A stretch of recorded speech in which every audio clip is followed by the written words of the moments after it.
বন্ধুরা, আশা করি তোমরা সকলে ভালো আছো, সুস্থ আছো। দেখো, খুব সুন্দর একটা রেসিপি তোমাদের সাথে শেয়ার করব নিরামিষ দিনে। এমন একটা রেসিপি যে একটা রেসিপি দিয়েই মানে পুরো খাওয়া হয়ে যাবে আর দুর্দান্ত লাগবে খেতে। তার সেই রেসিপিটা তো শুরু করে এবার দেখো তার জন্য কি নিয়েছি। প্রথমে দেখো এখানে দেখো সোয়াবিন নিয়েছি। সোয়াবিন সেদ্ধ করে সুন্দর করে দেখো ধুয়ে নিয়েছি, কারণ সোয়াবিনের একটা গন্ধ থাকে, সেই গন্ধটা যাওয়ার জন্য অন্তত তা এই যে সোয়াবিনটা, এটা আমি মিক্সিতে একদম বেটে নেব। এটা এখানে 75 গ্রাম মতো সোয়াবিন আছে। আর এখানে দেখো আমি এই 4টে কাঁচা লঙ্কা নিয়েছি। এই 4টে কাঁচা লঙ্কা দিয়ে এটা আমি বেটে নিচ্ছি।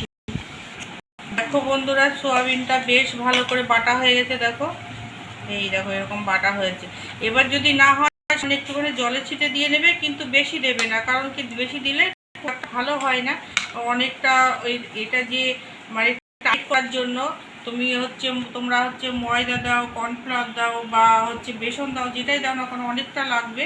এই জন্য চেষ্টা করবে যে এরকম একটু জল ছাড়া করা। সেদ্ধ আলুটা নিয়েছি, এটা কিন্তু হাফ সেদ্ধ, এখানে গ্রেট করে দেবো। তা দেখো আলুটা গ্রেট করা হয়ে গেছে। এবার আমি একে একে সব মশলা দেব। দেখো এখানে জিরে গুঁড়ো দিলাম,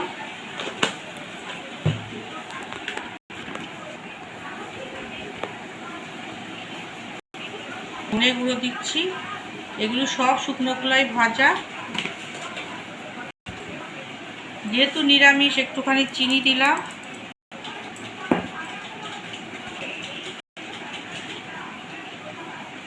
দেবো এখানে স্বাদ মতো নুন। আর এখানে দেখো পনির নিয়েছি গ্রেট করে, তা এখানেও একবার একটুখানি চিনি দিয়ে দেবো। আর এখানে একটুখানি নুনও দিয়ে দেবো, সামান্য একটুখানি নুন দিয়ে দেবো, তাহলে আমার একবার মেখে নিতে সুবিধা হবে। আর এখানে দেখো এবার এখানে একটুখানি হলুদ গুঁড়ো দেবো, যেহেতু কাঁচা লঙ্কা দিয়েছি। আর এখানে আর লঙ্কার গুঁড়ো দেওয়ার দরকার নেই। সুন্দর করে মেখে নেব।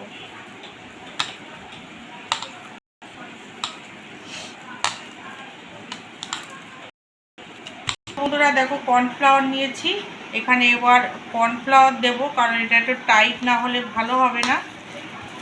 যতটা লাগে ততটাই দেবো।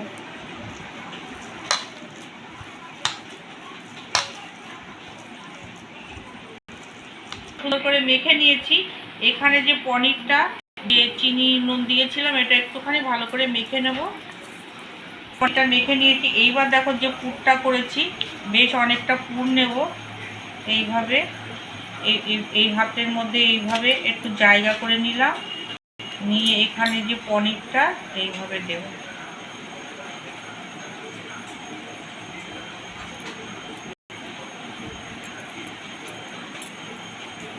এইভাবে দিলাম।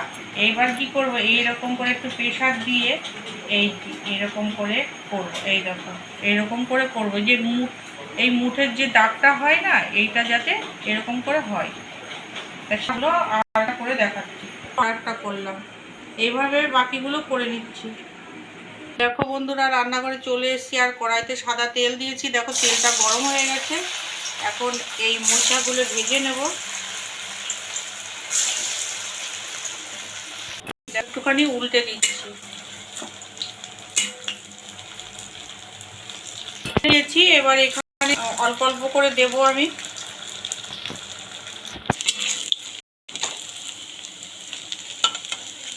দেখো বন্ধুরা কত সুন্দর লাল লাল হয়েছে দেখো দেখতে। তাই এবার আমি একে এক করে তুলে নেব, তুলে নিয়ে বাকিগুলো ভেজে নিচ্ছি।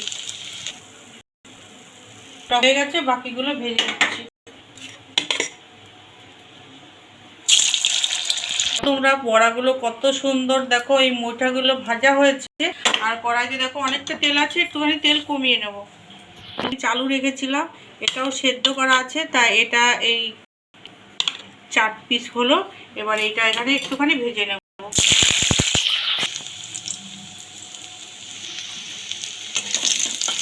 একটুখানি হলুদ, নুন দিলাম। দেখো তোমরা আলুগুলো ভাজা হচ্ছে, নামিয়ে নিচ্ছি।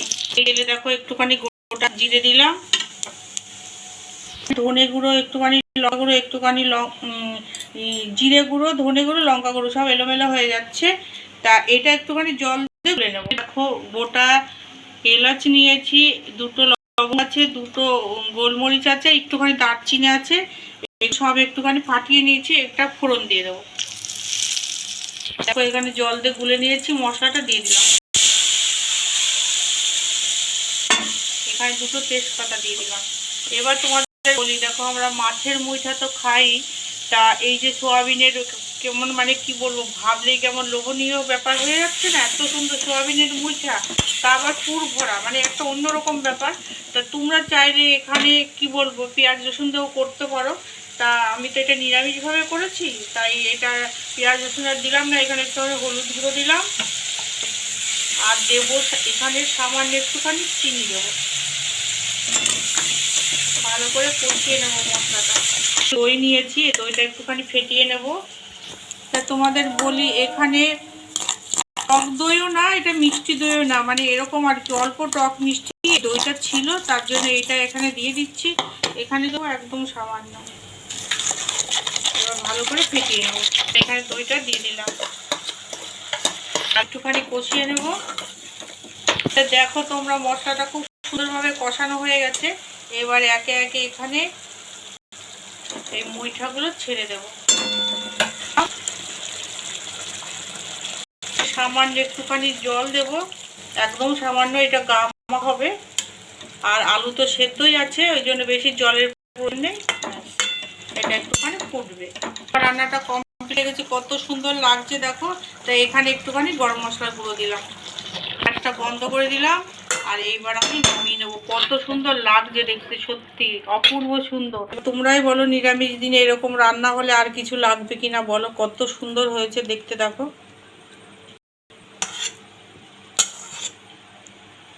দেখো বন্ধুরা কত সুন্দর হয়েছে রান্নাটা। আশা করছি তোমাদের সকলের ভালো লাগবে। আর ভালো লাগলে অবশ্যই তোমরা তোমাদের বন্ধুবান্ধব আত্মীয় স্বজনের সাথে শেয়ার করবে আমার এই রেসিপিটা। আর তোমরা লাইক দিতে ভুলো না, কমেন্ট করতে ভুলো না। ভুল ত্রুটি যদি হয়ে যায় তোমরা কমেন্ট করে অবশ্যই আমাকে বলবে। তোমরা সবাই ভালো থেকো, সুস্থ থেকো। আজকের মতো তাহলে রাখছি।